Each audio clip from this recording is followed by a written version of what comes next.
Non è bastata la pioggia caduta per tutta la mattinata a fermare i lavoratori metalmeccanici in presidio davanti a Palazzo Ferrofini, sede del Consiglio regionale del Veneto. Tra di loro anche i dipendenti delle acciaierie venete. Dopo il gravissimo incidente del 13 maggio, per loro potrebbe scattare la cassa integrazione.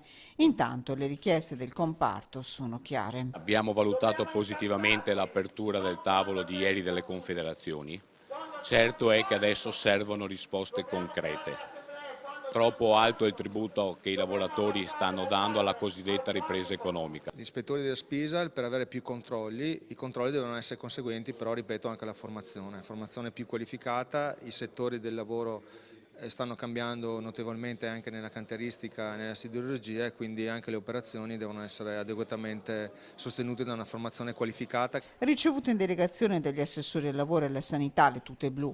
Dopo gli stati generali convocati dal presidente Zaia c'era bisogno di un focus sul settore metalmeccanico. Quindi con il gruppo dei metalmeccanici noi abbiamo deciso di aprire un tavolo molto operativo e molto tecnico perché vogliamo andare a mirare anche l'obiettivo. Già presentato un progetto per potenziare gli organici degli Spisal.